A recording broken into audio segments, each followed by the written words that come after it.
The night I answered the wrong call, the most dangerous man in Chicago learned my name before I learned his. At 2:17 in the morning, the city outside our office windows looked washed clean and guilty, rain sliding down the glass in silver lines, the kind of rain that made every streetlight blur and every passing car sound farther away than it was. I was 12 hours into a night shift at Northline Response, a private emergency dispatch company squeezed between a closed dry cleaner and a 24-hour pharmacy on the west side of Chicago. My coffee had gone cold 2 hours earlier. My headset pinched behind my ear. The fluorescent light above desk 6 kept flickering like it was trying to warn me. I should have gone home at midnight, but my mother's medical bills did not care about exhaustion, and neither did rent, groceries, or the red final notice folded in my purse. So I stayed. I answered calls from locked-out tenants, worried daughters, lonely old men who just needed to hear another human voice, and one drunk investment banker who thought we were roadside assistants because his phone screen was cracked. Ordinary problems. Ordinary voices. The kind of things I could fix with a calm tone and a case number. Then line 7 lit up. No caller ID. No area code. No account attached. Just a blinking red light on a line that should not have existed in our system. I stared at it for half a second too long, my finger hovering over the button. Something in my stomach tightened. Maybe it was the static bleeding through my headset before I even answered. Maybe it was the way the office suddenly felt colder, as if someone had opened a door behind me. I clicked the line. Northline Response. This is Emily Carter. Are you safe? For 3 seconds, there was only breathing. Not mine. Someone else's. Shallow. Frightened. Close to the microphone. Then a man whispered, his voice broken by rain and interference. Tell Russo, the girl is still alive. I sat up so fast my chair wheels scraped the floor. Sir, can you repeat that? Are you in immediate danger? The line crackled. Somewhere behind him, I heard tires hiss over wet pavement. A car door. A muffled voice, low and angry, too far away for me to understand. The caller breathed once more, harder this time, like he was trying not to be heard. He lied to everyone, he said. Tell Dominic Russo the girl is still alive. My hands went cold around the edge of the desk. I did not know that name then, not really. I had heard it once on a local news segment, maybe twice in whispers from people who lowered their voices when they said it. Russo meant money. Russo meant closed doors. Russo meant men in dark suits walking into restaurants where nobody asked for reservations. Where are you calling from? I asked, forcing my voice to stay steady. Give me a street, a landmark, anything. The static grew louder. Then the man said something that made every sound in the office disappear. Emily Carter should not have answered. I stopped breathing. My own name came back through the headset in his voice, thin and terrified, like he had read it off a gravestone. How do you know my name? I whispered. The line went silent. Not dead. Silent. Someone else had taken the phone. I could feel it before he spoke, the way you feel thunder before it reaches your bones. Then a new voice entered my ear. Deep. Controlled. Almost calm. Emily Carter, he said, and the way he said it made my spine go straight. You just made yourself part of this. For a moment, I forgot how to move. The office around me kept breathing in small electric sounds, the hum of computers, the buzz of cheap ceiling lights, the soft rain tapping against the windows, but inside my headset there was only him. That voice. Low enough to feel private. Controlled enough to feel dangerous. I pulled the microphone away from my mouth like distance could save me. It could not. Who is this? I asked and hated how thin my voice sounded. The man on the line did not answer immediately. I heard something on his end, the faint turn of a car engine, maybe wind passing through an open door, then his voice came back sharper. Repeat exactly what he said to you. I looked across the office. Marlene was asleep at the supervisor desk with her chin against her chest, one hand still curled around a paper cup of gas station coffee. The other 4 stations were empty. Northline Response always looked bigger during the day, when people moved through it with clipboards and complaints. At 2 in the morning, it felt like a glass box floating above a city that had forgotten us. I asked who you are, I said. My fingers moved on instinct, opening the call trace window. The screen flashed, searching, then came back blank. No location. No network path.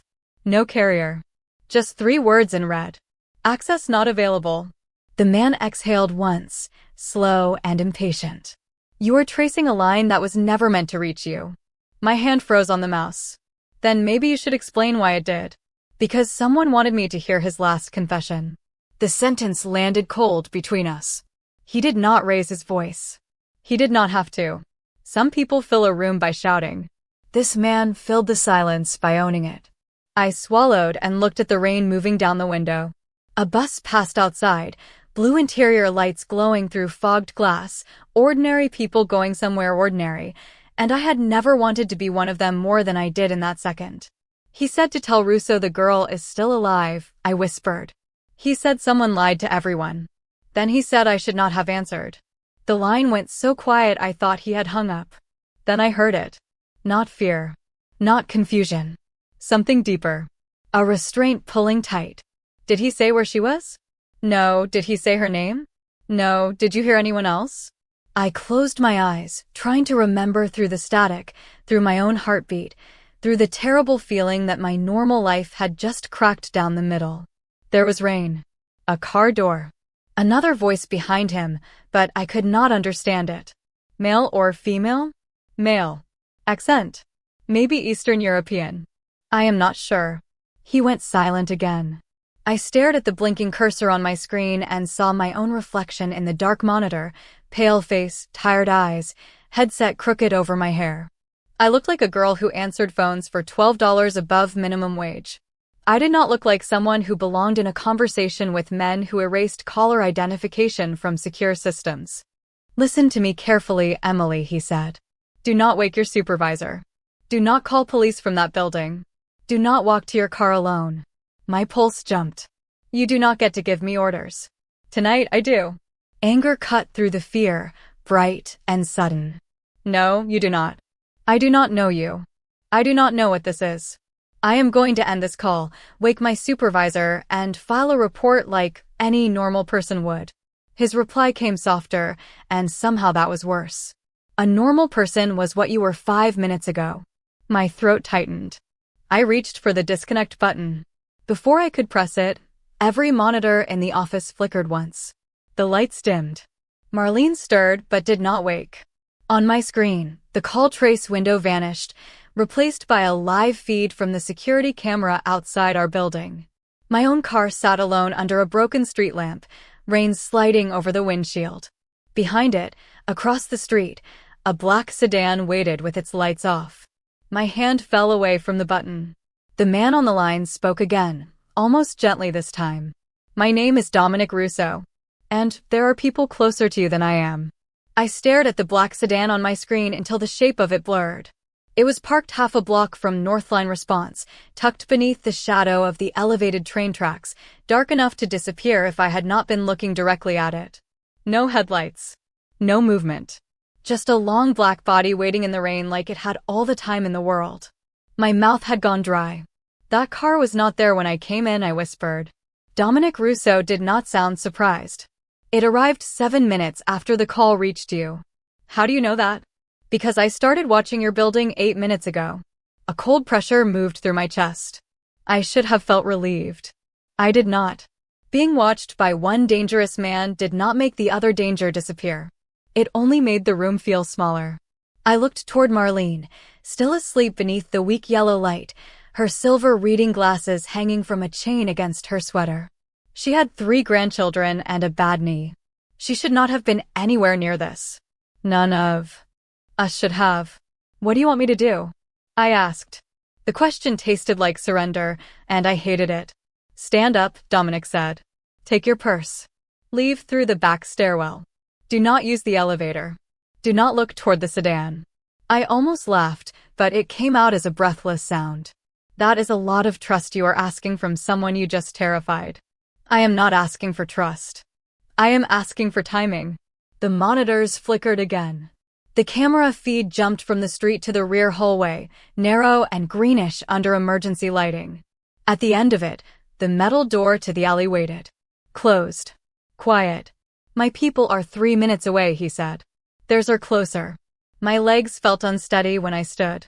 I slid my purse strap over my shoulder and grabbed my phone, my keys, and the little framed photo of my mother that sat beside my keyboard. I do not know why I took it.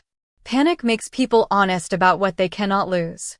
I moved past Marlene slowly, careful not to wake her, careful not to let my shoes squeak against the linoleum.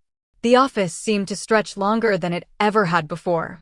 Every desk, every chair, every blinking router light felt too loud. Keep the line open, Dominic said in my ear. I am here. That is not as comforting as you think it is. For the first time, I heard something almost human in his silence. Not amusement. Not warmth. A small shift, like my answer had reached a place inside him where most people were not allowed. Good, he said. Comfort makes people careless. The back stairwell smelled like wet concrete and old cigarette smoke. I pushed through the door and started down, one hand skimming the cold rail. 6 flights. My heartbeat counted each step faster than my feet could. On the 3rd landing, the building lights went out completely. Darkness swallowed the stairwell. I stopped so suddenly my shoulder hit the wall. My breath caught. Dominic. Keep moving. I cannot see. Use your phone light. Stay close to the wall. I turned on the flashlight with shaking fingers. A narrow white beam cut across peeling paint and rusted numbers. 2 more flights. 1 more. At the bottom, the exit door hummed with rain. On the other side, I pushed it open and stepped into the alley. Cold air slapped my face. The alley was empty except for overflowing trash bins, puddles shining under a distant street lamp, and steam rising from a manhole cover near the curb. Then a black SUV rolled silently into view at the mouth of the alley. My body locked. The rear door opened. A tall man stepped out into the rain without an umbrella. Black coat, dark hair, pale skin, a face carved out of control and sleeplessness. His left hand rested at his side, and when his sleeve shifted, I saw the black tattoo curling from his wrist up his forearm like inked smoke. He looked at me once, and somehow the whole city seemed to lower its voice. Emily Carter, he said, not through the headset now, but in front of me. Real. Close. Dangerous. You're late. For one ridiculous second, all I could think was that Dominic Russo looked nothing like a voice. A voice could be imagined. Softened. Explained away by fear and static.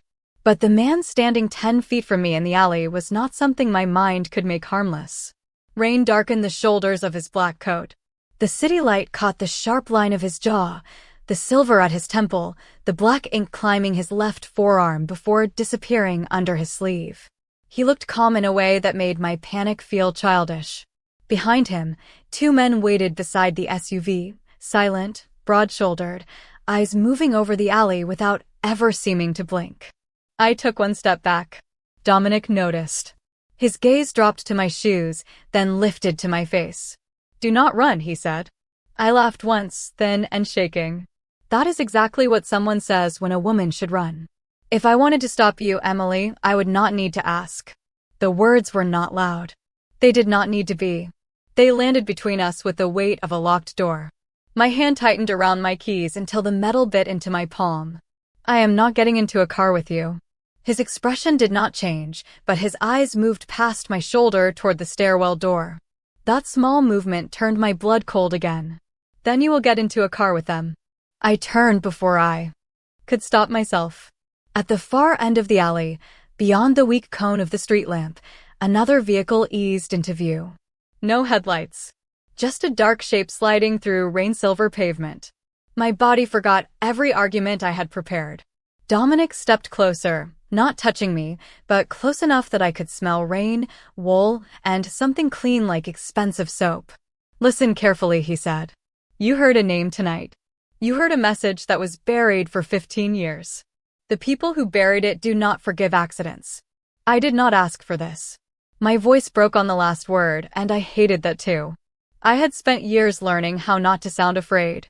Hospital waiting rooms taught me. Collection calls taught me. My mother's quiet apologies from a bed she could not leave taught me. But this man heard everything. He looked at the framed photo clutched against my chest. Your mother is at St. Agnes, room 412, he said. The alley tilted. What did you say? She has a night nurse named Paula. She likes the window cracked, even when it is cold. You paid the pharmacy bill yesterday with a card that declined twice before it cleared. Heat rushed behind my eyes, sharp and furious.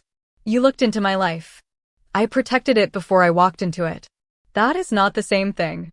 For the first time, his face shifted. Not guilt. Not softness. Something older than both. No, he said. It is not. The dark vehicle at the end of the alley stopped. One of Dominic's men opened the SUV door behind him. Warm interior light spilled onto the wet pavement, turning the rain gold for half a second. Dominic did not grab me. He did not order his men forward. He simply held my gaze like he had already made a promise and was waiting for me to catch up to it. I can take you to your mother first, he said. I can put guards outside her door where no one will see them. I can move you both before sunrise. Or you can stay here and keep pretending this is a choice normal life still gives you. The other car door opened somewhere behind me. I heard it more than saw it. A quiet click. A footstep in water. My breath caught. Dominic's voice dropped lower, rougher, the control finally cracking at the edges. From now on, you're mine, Emily. Not because I own you. Because they cannot touch what is mine. I should have hated him for saying it. Part of me did. But another part, the honest part shaking in the rain, understood the difference between a cage and a shield for the first time in my life. I looked at the SUV, then at him. If you lie to me, I whispered, I will make you regret saving me. Something almost like respect moved through his eyes. He stepped aside, giving me the choice by making room for it. Good, he said. I prefer brave people. I climbed into the SUV with my mother's photo pressed to my chest, and as Dominic shut the door behind me, the office where my old life waited disappeared behind black glass. The inside of Dominic Russo's SUV was warmer than any place I had been that night, and somehow that made everything feel less real. The leather seat beneath me was smooth and dry. Soft amber lights glowed along the doors.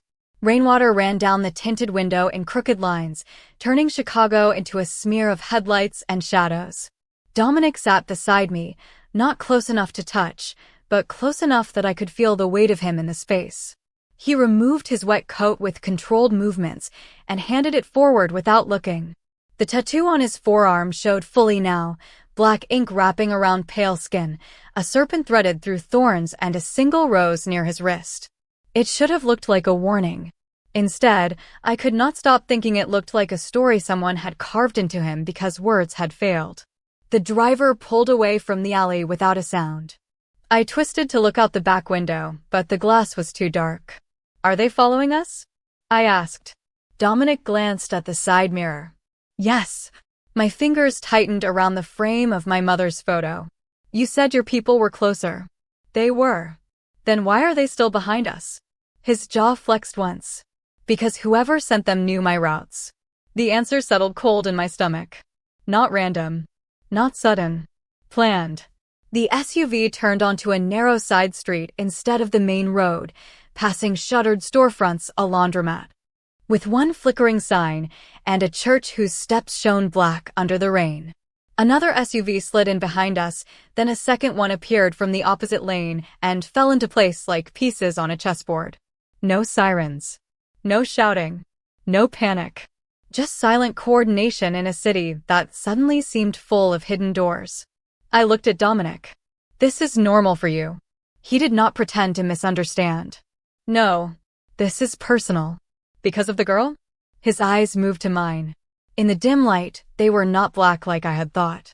They were gray, the color of Lake Michigan before a storm. Because of what her name means. You know who she is. I know who she might be. That was all he gave me. The SUV accelerated smoothly, then slowed under the tracks as a train thundered overhead, shaking silver water loose from the steel beams. The sound filled the cabin, deep and metallic, and for a few seconds I could not hear my own breathing. When the noise passed, Dominic was on the phone, speaking quietly in Italian to someone named Marco. I caught only fragments in English after that. St. Agnes. Room 412. Move the nurse station camera. No uniforms. No attention. My fear changed shape. It had been about me in the alley. Now it had my mother's face. You promised, I said. Dominic ended the call and looked at me fully. Your mother will be safe before we arrive. That is not the same as telling me where we are going. A secure floor above a hotel I own. You own a hotel. Several. I almost laughed again, but there was no humor in me, only exhaustion and anger pressing against my ribs. Of course you do. He studied me for a long moment, as if every sharp word I threw at him revealed something he wanted to keep. You're handling this better than most. I answer emergency calls for a living. People fall apart, and I stay calm until they can breathe again. My voice softened before I could stop it. I just never thought I would be the one who needed someone on the line. Something shifted in his face. It vanished quickly, but I saw it. A flicker of recognition. Maybe even pain. The SUV turned into an underground garage beneath a hotel on Michigan Avenue, where the air smelled like concrete, rain, and expensive exhaust. Men in dark suits waited near a private elevator, but Dominic raised one hand and they stepped back. He opened my door himself. I did not move right away. My old life was still only a few miles away, but it already felt unreachable, like a voice fading through static. Dominic leaned down, his voice quiet enough that only I could hear. The call did not bring you into my world, Emily. It proved you were already connected to it. I stepped out onto the concrete floor, my legs unsteady, but my chin lifted. Then start telling me the truth. The elevator doors opened behind him, spilling gold light across the ground. Dominic looked at me as if the truth was the one thing he feared more than any enemy waiting in the dark. Upstairs, he said. And once you hear it, you will never be able to go back. The private elevator rose without a sound, but my ears still rang from everything I had not been allowed to understand. Dominic stood beside me with his hands folded in front of him, posture still, expression unreadable, while numbers climbed above the doors in clean white light. 30, 31, 32. Chicago dropped beneath us floor by floor, and with every silent second, the life I had known seemed to fall farther away. I could see our reflection in the polished elevator wall. Me in a damp blue sweater, thrift store coat, hair coming loose from a ponytail I had fixed before midnight. Him in a dark suit that looked untouched by the storm, pale skin marked by black ink at his wrist, eyes forward like he had already measured every threat in the building. We did not belong in the same reflection. The doors opened into a hallway so quiet it felt staged. Cream walls, low gold lamps, thick carpet that swallowed every footstep. At the end, two men stepped aside before Dominic even spoke. He led me into a suite larger than my entire apartment, with floor-to-ceiling windows overlooking Michigan Avenue and Lake Michigan beyond it, black and restless under the rain. The city lights glittered below like somebody had spilled diamonds across wet pavement. I hated how beautiful it was. Beauty was dangerous when it belonged to men who could hide fear behind velvet curtains and imported marble. A woman in a navy blazer approached with a tablet in her hands. St. Agnes is secured, she said. Paula remains on duty. Mrs. Carter is asleep. No disturbance. My knees nearly failed. I caught the edge of a chair before Dominic could reach for me. He stopped himself mid-step, as if remembering I had not given him permission to help. That restraint unsettled me more than his power. Thank you, I whispered, though I was not sure who I was thanking. The woman nodded once and disappeared through a side door. I turned on Dominic. Now talk. He removed his suit jacket and laid it over the back of a chair. The movement exposed more of the tattoo along his forearm, the serpent, the thorns, the rose. There were small scars around the ink, pale lines that looked older than the art itself. 15 years ago, he said, a man who worked for my father tried to move a child out of Chicago under a false name. My heartbeat slowed in a terrible way. What child? Dominic looked toward the rain-dark windows instead of me. A little girl named Lily Carter. My mother's photo slipped in my hand. I caught it against my chest. The room seemed to narrow until only that name existed. Lily. For letters I had learned to stop saying out loud because every time I did, my mother disappeared into a silence no doctor could treat. My sister died, I said. The words came out automatic. Trained. Repeated from police reports, memorial cards, adults with tired eyes and gentle lies. She disappeared, Dominic corrected quietly. That is not the same thing. The floor moved beneath me, though I knew it did not. I saw Lily at 5 years old, gap-toothed smile, yellow rain boots, curls the color of wheat, her hand slipping from mine at a crowded street fair near Navy Pier. 1 minute she was there. The next, the world had swallowed her. My mother screamed her name until her voice broke. My father left 2 years later and never came back. I built my whole life around the empty space she left behind. Why would your father know about my sister? I asked. Dominic's face hardened, but his voice stayed low. Because my father was supposed to protect her. I stared at him. Your family was involved. Yes. And you thought bringing me here would make that better? No, he finally looked at me. I thought keeping you alive long enough to hate me was better than letting someone else find you first. Anger rose so fast it burned through the shock. I stepped closer, my fear cracking into something sharper. You do not get to save me by owning me. For the first time since I had met him, Dominic Russo looked struck. Not wounded. Not weak. But caught somewhere he did not expect to be. I know, he said. 2 words. No excuse. No command. The suite went silent except for rain tapping the glass. Then a soft chime came from the tablet on the table. A file appeared on the screen by itself, black text on a white background. My name. My mother's name. And beneath them, a third line that made my breath leave my body. Lily Carter, status unknown, last confirmed alive 3 days ago. The words on the tablet did not feel like words. They felt like a hand reaching out of a grave I had spent 15 years learning how not to visit. Lily Carter, status unknown, last confirmed alive 3 days ago.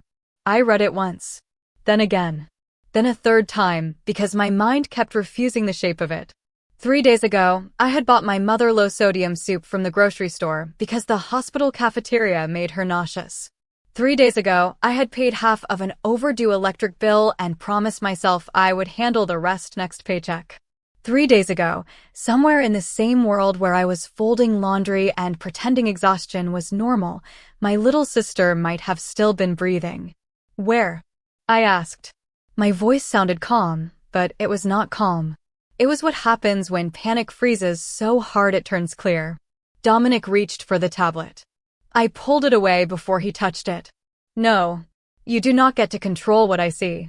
His hand stopped in the air. Slowly, he lowered it. The file came through an old channel tied to my father. I did not know it was active until tonight. That is convenient. It is the truth. I laughed, and it broke halfway through. Your truth has guards, encrypted files, and men following me in the rain. Forgive me if I need something smaller. He nodded once, as if I had given him an order he deserved. Then he crossed the room to a black cabinet built into the wall and opened it with his thumbprint. Inside was a slim metal case. He brought it to the table, opened it, and took out an old digital recorder no bigger than a pack of gum. This was found in my father's safe after he died, he said. I was 21. I listened once. I never understood why he kept it. He pressed play. Static filled the room first, soft and dusty. Then a child's laugh. My knees weakened so suddenly I had to sit. It was not a clear recording. It was old, warped, damaged by time. But beneath the hiss, I heard it. A tinny music box playing 6 notes I knew better than my own birthday. My mother used to wind that music box every night before Lily slept. Blue lid. Painted moon. A tiny ballerina missing one arm because I had dropped it when I was 7. My throat closed. That is hers. Dominic's eyes stayed on me. You are sure? I could not answer.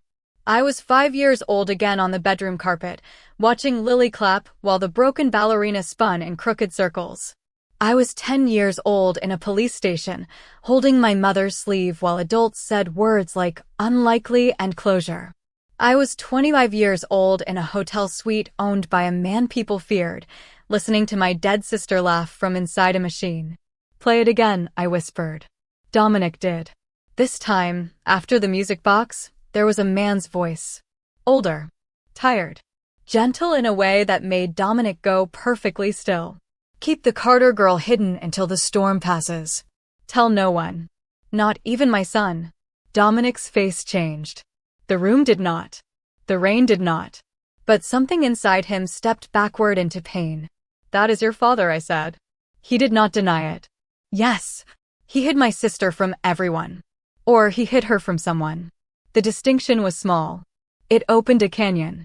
The tablet chimed again before I could speak. A new file loaded on the screen, not from Dominic's hand, not from mine. A photograph appeared. Grainy. Dim. A woman standing beside a bus station window, wearing a gray hooded sweatshirt, her face turned partly away. She had my mother's mouth, my father's chin, and around her neck hung a silver chain with half of a tiny blue moon. Under the image was a location stamp from 3 nights ago, 42 miles outside Chicago. My breath disappeared.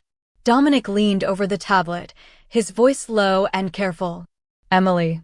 I looked up at him, and for the first time since the alley, I did not see a cage or a shield. I saw a man realizing the past had lied to him too. Then the sweet phone rang, one sharp sound in the golden room. Dominic answered without taking his eyes off the photograph. His expression hardened as he listened. When he hung up, his voice was almost silent. Your mother just woke up asking for Lily. For a second, the entire suite became too bright. The gold lamps, the rain-wet windows, the city glittering below us, all of it sharpened until I could see every detail and understand none of it.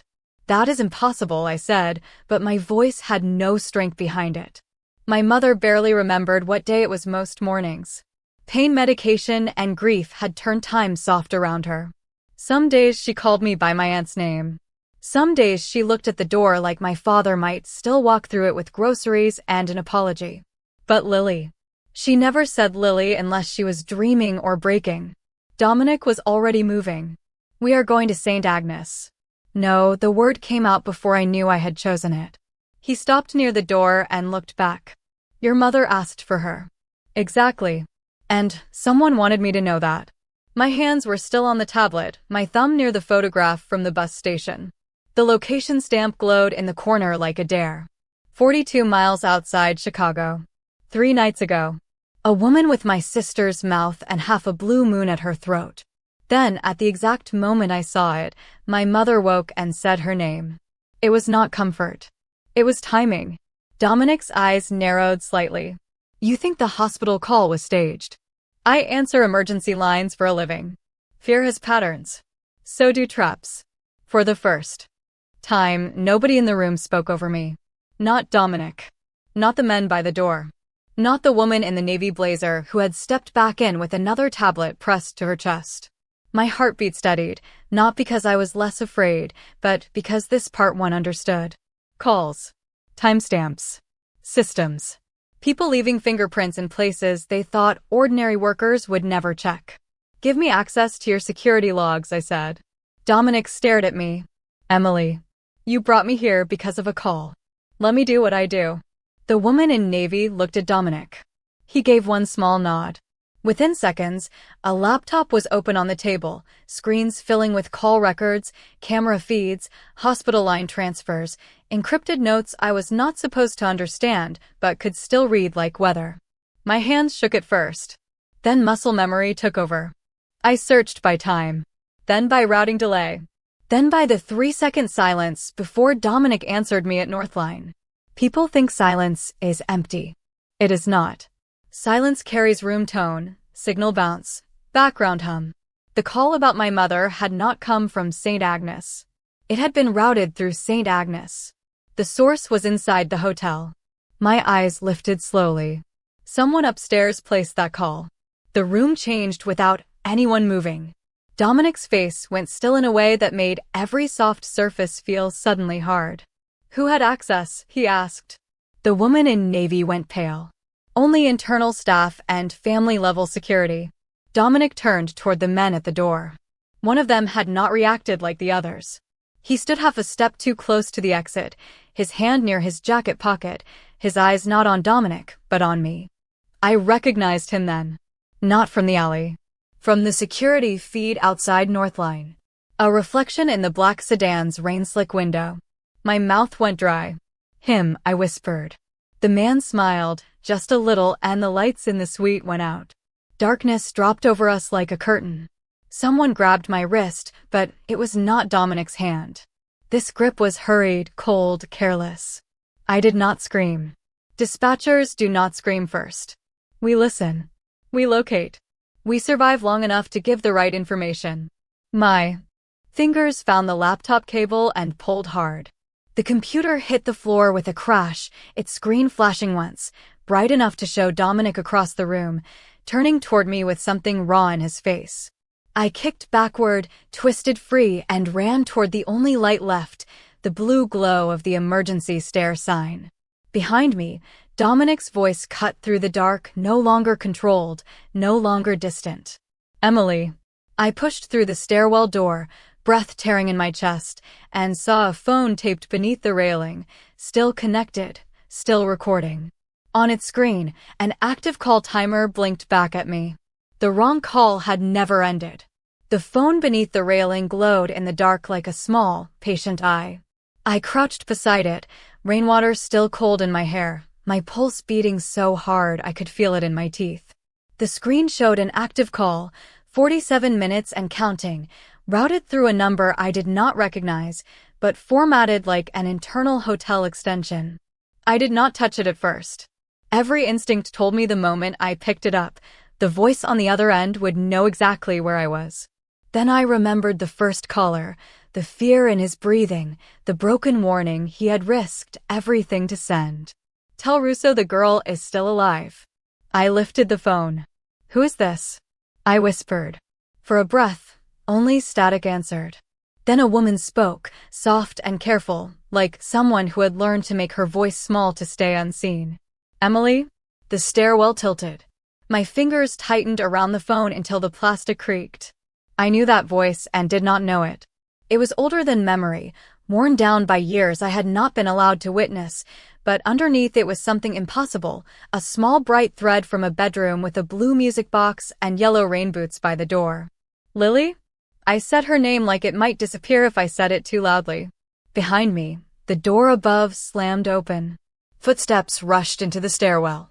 Dominic's voice came down through the concrete shaft, sharp with fear he no longer bothered to hide. "Emily, answer me." I should have called back. I should have told him I was there. But Lily was breathing on the other end of the line, and 15 years of grief had just opened its eyes. "Do not trust the man beside him," she whispered. "The one with the ring. He gave them your name." My mind flashed to the suite, to the guard half a step too close to the exit, to a silver signet ring catching gold light before the room went dark. "Where are you?" I asked. "Union Station," she said. "Old service corridor under the west entrance. I have maybe 10 minutes before they move me." The stairwell door below opened. A slice of dim light cut across the steps. I did not wait. I slipped the phone into my coat pocket, gripped the railing, and ran upward instead of down. It made no sense, which was exactly why it bought me seconds. At the next landing, Dominic appeared from above, his face pale under the emergency light, his tattooed hand closing around the rail as if the sight of me alive was the only thing holding him still. I held up the phone. "She is alive." Everything in him changed. Not softer. Not safer. Truer. The mask fell away, and beneath it was not just a mafia boss, not just power in a black suit, but a man whose entire life had been shaped by a lie his father died trying to correct. "Where?" he asked. "Union Station. West entrance. 10 minutes. He looked past me toward the lower door. The man with the ring stepped into view 3 floors below, smiling as if we were pieces already arranged on a board. Dominic did not move toward him. He moved toward me. He took my hand, not to claim it, not to pull me, but to steady me while the world changed again. "You were right," he said. "About what?" "This was never about owning you." His eyes held mine, gray and fierce in the emergency glow. It was about who was brave enough to answer. We ran through a service exit into the rain, into a waiting car, into a city that no longer felt like a map, but a countdown. As the hotel vanished behind us, Lily's breathing stayed in my ear, fragile and real. Dominic sat beside me, one hand on the phone, the other still wrapped around mine with careful restraint. I thought the wrong call had dragged me into his darkness. I was wrong.